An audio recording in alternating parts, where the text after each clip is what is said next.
Hello, this is Dana with the Freedom Please channel and essenceofme.com. I'm coming on today, El Natural, because I am going to share with you my most recent Sisterlock update. You know, I think I got my Sisterlock shirt on today, got my retie today, so I'm coming on to do my update. In this video, I will share, I'm in month 5, my 5th month. I did get a retie. I did it this morning, and also some kind of things that my loctician and I made a decision about, which I've hinted about in past videos. And lastly, I do want to share some kind of like a little bit of tools and answer a couple of questions I think that I had on my last video.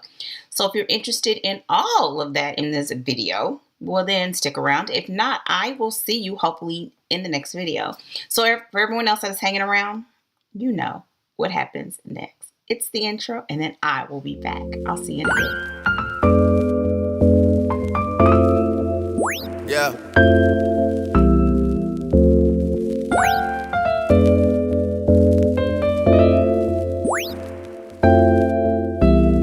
I've been down so in love like.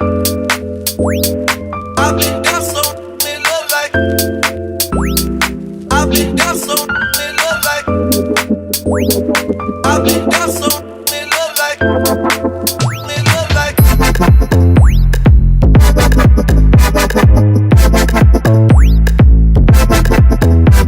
like.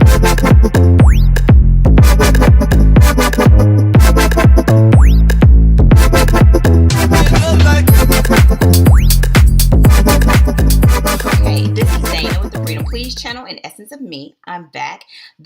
I'm going to try to go fast because we have a whole situation. If you've ever watched my videos, I guess I should start doing this from here on out so I don't have no issues. I'm in an open area, so people may move back and forth. Just keep your eyes on me, all right? So this is, today is July 26th. My Sisterlocks were installed on February 8th. February 19th, 18th, 19th, yes. And really it's been it's been very good. But this past month I did some things differently. And so I kind of want to talk about the things that I did differently that I told you about in the last video. I will kind of just give you my normal update as far as my progress. I see a significant amount of difference, and not necessarily in length, but just in appearance, in the feel, and partially I think because of some of the changes that I did this past month and that I intend to continue in the next month. So as far as this past month since my last update, everything went smoothly as far as to be expected. My workout schedule did not pick up as much as I anticipated, but it still stayed consistent. So the issue with my hair getting wet several times a week because of sweating was still true.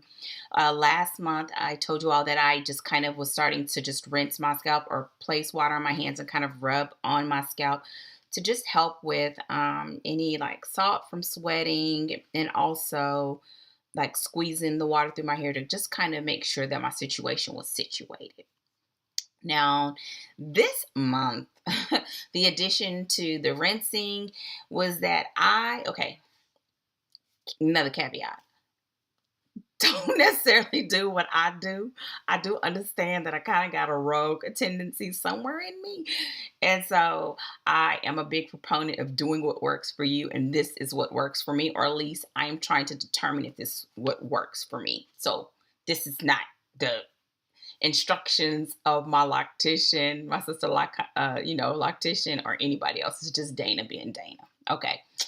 So this past month, I had to say all that to say, this past month, I washed my hair without braiding, without banning, without bunning, without any of those things, with nothing on my head. I didn't put no stocking cap or nothing. And we did my retie at 6 weeks. So I'm going to kind of come in. My hair is getting it's getting a lot fuller. It's kind of hard to see. Even on my sides, you see it's growing in. And my hair's been like this on my sides since I was like like 6 or 7. So I've been putting a little bit of Jamaican black castor oil and tea tree oil, but I don't do it every day. So I do it maybe 3 or 4 times a week, just in this area. And the back, last time I realized you couldn't see that much, so I'm gonna just try my best.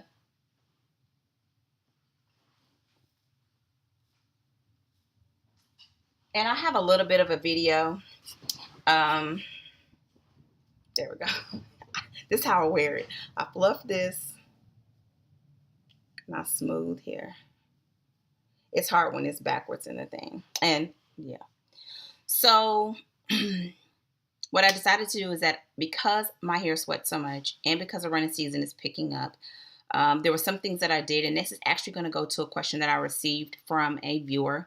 I thought I answered it last month, but someone asked again.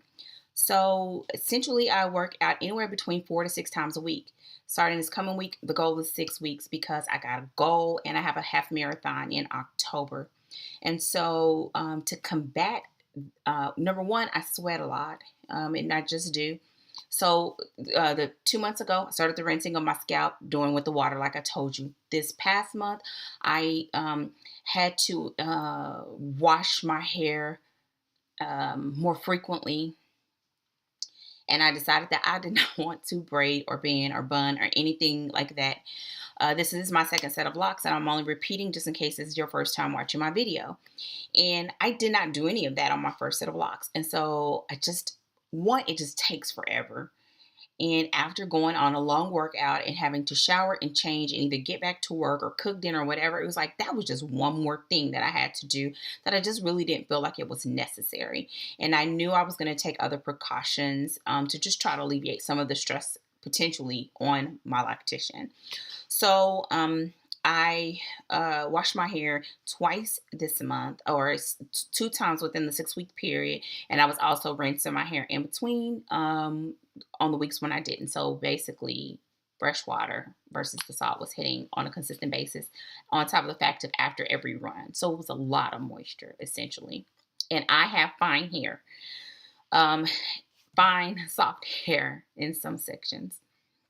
So I was asked about what do I do when I work out. So the first thing that I do is I do cover my hair probably about 80% of the time because my hair is short. I cannot wait till I get a struggle ponytail. Like that's like hashtag goals right now, like a struggle bun, ponytail, something. But either I wear a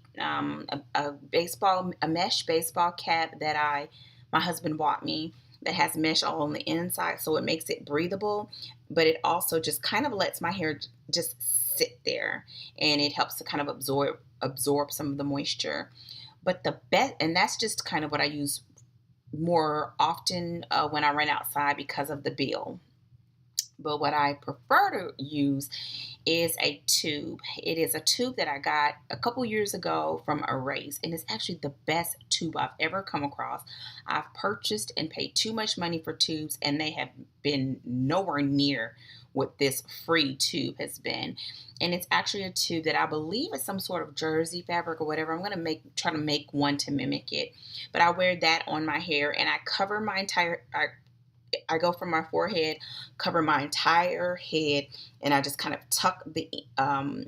close the tube by tucking it under, and that absorbs a lot of the moisture that helps while I am running or working out. I'm going to also try it with bandanas, and I look for some sort of cotton because I need that moisture to be absorbed into something. I've tried sweatbands, don't work. I've tried those moisture wicking, whatever. Those work to catch, like if you do it as a headband and help from sweat getting in your face, but it doesn't help with your hair, my hair just being soaking wet. So I just kind of have to cover it. When I work out at a gym, I do prefer the tube because it's not as hot as like the bill is on the inside. And I mean, heat exits our body through our head. So the more you can kind of free your head, the more it can help you keep your body temperature cool. And because I'm working out usually for somewhere between an hour, probably between at least an hour to an hour and 30 minutes. If it's a hit workout, then that means a lot of sweating's going on. So what I do to prep my hair is I tie it down. After I tie it down and I leave the gym and then I get ready to do my shower and everything, I take care of my scalp. I put the water in my hands. I rub through my scalp really well, and then I actually kind of squeeze water through and really kind of fresh water in my hands, squeezing out the salt water from my hair, and that works pretty well. Um, I will be just monitoring it as to whether I need to uh, go to more frequent washes. And right now, doing my scalp that way has helped because I did an addition to my washing regimen that I kind of told you about last time, which is adding the apple cider vinegar. And I actually increased that this month, and it worked beautifully. So that's what I do. I tie my hair down. I take it off immediately after I get out of the gym. I make sure that I allow my hair to completely air dry before going to bed, and I just feel better doing that. And also, I do monitor the areas of my hair that I know are prone to either you can call it slippage, to coming loose, whatever. I just monitor those because I have soft hair. My hair is fine. I know it. So the extra moisture means just kind of looking out, kind of babysitting a little bit. And that's the price I pay because of the washing without braiding and banding. So when it came to the washing this time around, I told you all that I was going to alternate between one of the, I do a mixture of apple cider vinegar. I do put essential oils in there, and I put a little bit of clarifying shampoo into a spray bottle, and I use that on my hair first. And let me just tell you, hands down, bomb.com. So this past time, what I did is I put a little bit of I still used the clarifying shampoo, but I'm going to swap that out, and I'm going to try this Pure Castle peppermint, the Dr. Bronner's peppermint soap, and I'm going to switch this out for the clarifying in with the apple cider vinegar. It's just amazing because, okay, so I did not tie it down, which meant, okay, let me back up. When my hair was a loose natural, my hair loved apple cider vinegar, and that is the way that I cleansed my hair on a regular basis. That was a normal part of my routine. I did that because it used to define my curls. It makes your hair super shiny, and it's just a natural shine, and your scalp just feels clean without feeling stripped or any of that. And so, and especially because to me, I know that it's getting wet all the time. And so I just want to feel like when I clean it good, and I give myself a really good base. So, apple cider vinegar, I use rosemary oil, essential oil inside of it. I also use peppermint oil inside of it, just a few drops. And I use a 2-ounce bottle. Okay, I thought I lost you. 2-ounce spray bottle. Put just probably if it's a 2-ounce bottle, I put about a ounce, not a little under an ounce of apple cider vinegar, the rest water, add the essential oils, and then I do all of that on the outside of the shower. I spray it down really, really well, scrubbing my scalp with my fingertips. Then I squeeze through to the ends. Yes, you will be dripping everywhere. I wrap my neck with the towel with one of the hair clips to close it up and just let it roll wherever it needs to go so I can do what I need to do. Then once I get in the shower, I rinse that out. And then I had a separate bottle that had a diluted version of the Sisterlock shampoo. And I use that inside the shower. And that actually is going on after everything. It's kind of really clean. I wanted to use up the rest of it because I thought I was told it was supposed to help with the locking process. I don't know, but I'm almost done with it because I don't plan to use it, which is another reason why I want to use this. I plan to just use that apple cider vinegar mix with the soap every time because it just helps. It also helped to define my ends, and I really feel like because I didn't tie it down, the more that my ends will get curly, I feel like it's going to help with the locking process. And I also feel like it will help it so that if I do have slippage, it won't slip as much because the ends are so coily that it'll gather down at the end. So that's what I did, and I loved it. Now, what that meant, what as a consequence of that, when I got out and I made sure that I dried my hair really well with a t-shirt, and then what I did is I just went through and this, and you normally are told to run your fingers through and separate the locks and make sure there's no loose hairs and joining and all of that. I did that, and I checked my problem areas. I have a problem area kind of like right over in here, right behind my ear on this side. There's areas like right, not necessarily like right here, my temples, yes, but like right here that are just softer. And some of the ones in this area, just because this is a finer area, like super fine and soft in this, in my crown. So I checked most of them. I missed some, so my lactation like wasn't super happy, but that's what I did. And that went well. I kind of had maybe about 8 locks that I needed to kind of do a little more work. Oh, and I also checked the nape and this area just because they just get more exposure and they get more kind of like wear and tear because of whether I'm covering my head, the hat, the water, all of that stuff. And so that's what I did, and it worked. Now I don't know if that's, again, that's for everybody, but it works for me, and I plan to continue. When I went to get my, and I didn't mean for this to go this long, when I went to go get my retie today, she said everything was good. There was a couple up here that she wasn't happy about, and it was my own fault. I saw them. I saw them, but I was like, look, I'm paying to go, so like give her something to do. I wanted to make sure she knew that she's needed, whatever. But in the future, I'll make sure I get those too. Part of it too is because of the tools that I use to retie my hair. I'm looking for something specific, and I haven't stumbled on what I want. And so in the meantime, I just have to work with what I have and make sure I get those so that they won't get just out of control. And so I think it worked. Overall, it worked. Okay. So the last thing that I wanted, so I hope I answered the question. I do cover my head.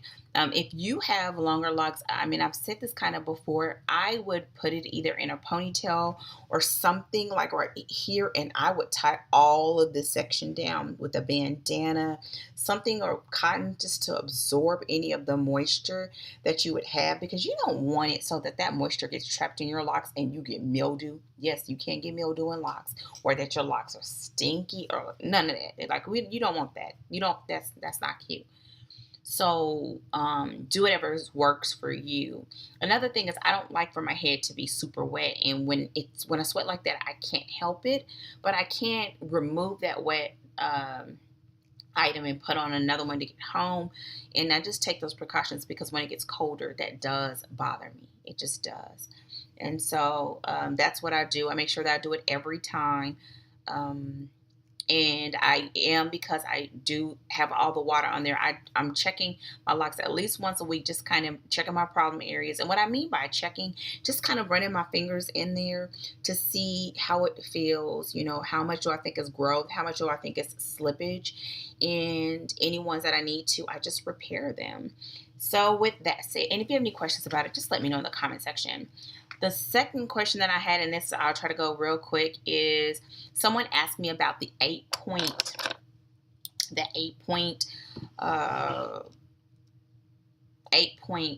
retie, let's just say, pattern that I do, that you can do.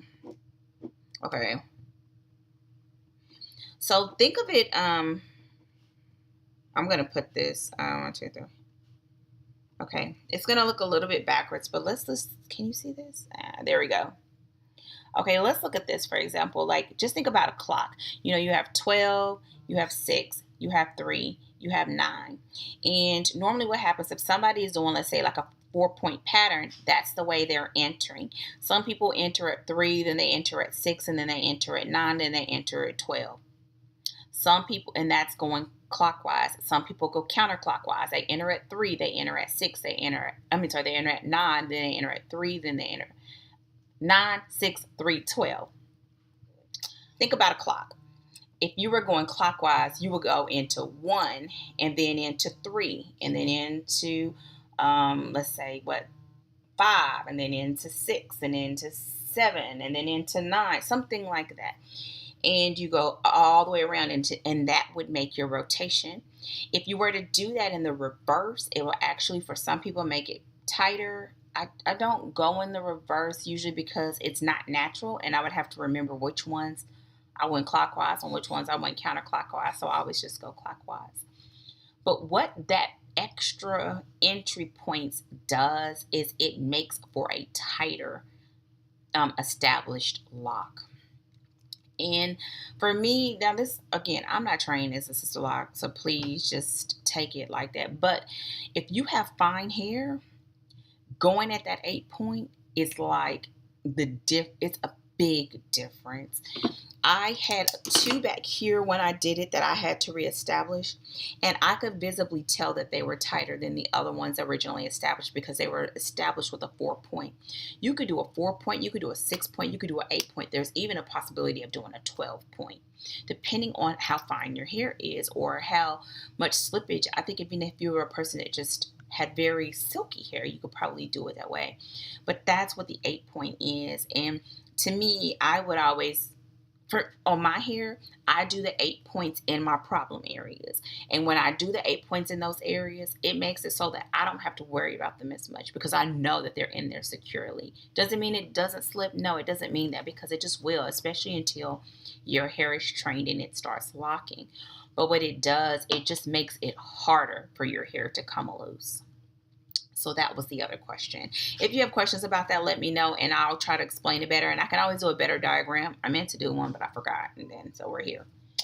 So the last thing that I want to show you, I told you this is the shampoo. This is a sample that I got from Target for $2 that I want to try before I order the big bottle. But I think this will last a long time because I don't put a lot of it. The other thing is I use one of these spray bottles when I create my misting spray for my hair. I use aloe vera juice. I use essential oils. I use a little bit of vitamin E oil, a little bit of jojoba oil, and I put it in. This is a new one, but I use one of these misting bottles. I do that a few times a week. The decision after my retie is I am not going to be going back to my loctician until October. So essentially what we're going to do is try out going to a quarterly visit type of thing. So essentially in 6 weeks, I will maintain it myself, which means I'll probably do some of the areas sooner. And then after the next 6 weeks, I'll go see her. So I will go see her in October. And then after that, I'll go back and see her, Lord's will, in October, and then Lord's will in February, which will be 1 year. So I think I did pretty good. I made it. I didn't make it the full year like we anticipated, but it would have been essentially almost 6 months because I'm at the 5th month point. She believes that I'm ready to do it, and I know I can do it. I'm enjoying getting it done, but I can do it. So that means from here on out, I will maintain for the next 3 months, and I'm looking forward to it. So I'm going to do a separate video showing the tools that I use to retie my own Sisterlocks. And if you have any questions, comments, or concerns, put them below. Thank you so much for joining me. Did not intend for this to be this long, but it just is. And that's it. In the comment section, let me know if you have Sisterlocks and how is your journey going? How long have you been Sisterlocked? And I would love to know, what has been your biggest surprise with having locks? If you don't have Sisterlocks and you just have locks, what has been your biggest learning lesson? It'd be pretty cool to read. And for everyone else, if you just are here to hear, thank you for joining me. I will see you all hopefully sooner than later. Take care, and Yeah.